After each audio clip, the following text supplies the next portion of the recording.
I'm going to show you today how to dry your hair smoothly. The key ingredient that you need to know for this is that your hair has cuticles, so they sit like banana skins down the hair shaft. So what we need to do is direct the airflow of the hairdryer down the hair in the direction that the hair grows to help those cuticles lie flat, creating a smooth finish. What that then allows is for the light to reflect off your hair and make it shiny. We're going to focus on blow drying your fringe for now. So imagine that my hair is wet.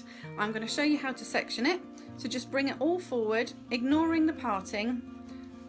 Tuck the sides out of the way behind your ear. And so we've got this front section that we're going to bring forward. So use your big round brush. That's essential. We need a big round brush. Anything else just won't work. Put your round brush underneath. As I said, the airflow is going to come right behind us and we want it to make it nice and smooth. So all the way behind us. If you've got a short fringe, you'd be tucking it right under.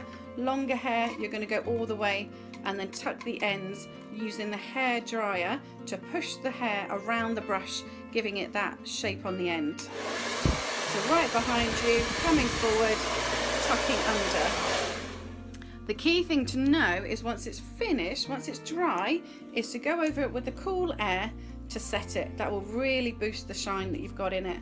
So curling it right under the brush, tucking it in like so. Once your hair is dry, go back to the cool air and just turn it on and give it a blast.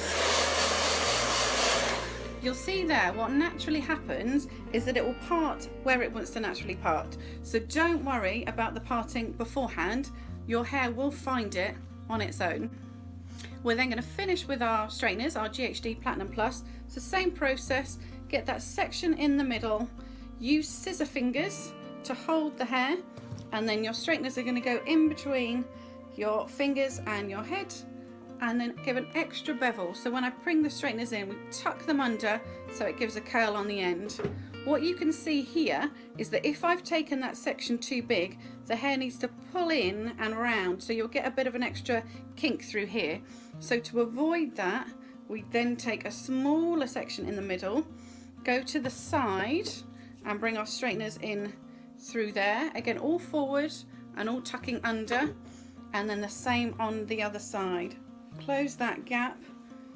Always smooth it out with your hairbrush or your comb first. Smooth that under. We're all in to the middle, and then again, hairdryer, full blast to take it all back, and use your hairbrush then to take that nice and smooth.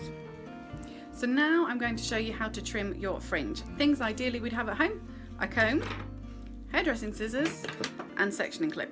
The reality of probably what you've got at home, definitely a brush of some kind and some nail scissors. So we're not going to use kitchen scissors, so I'm going to show you how to trim your fringe with your nail scissors and your hairbrush. This advice, by the way, is for people that already have a fringe. So if you don't have a fringe, I know you're bored, but please don't put in a fringe right now. Please just wait for us.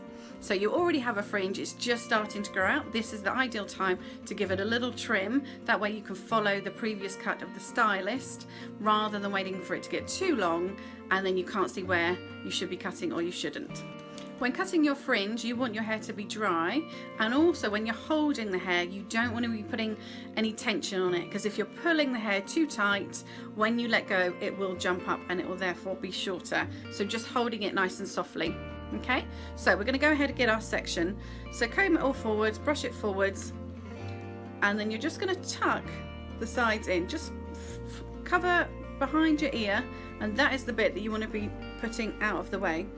Then have a look, bring it forwards. Now really your section wants to be from the middle of your eyebrow.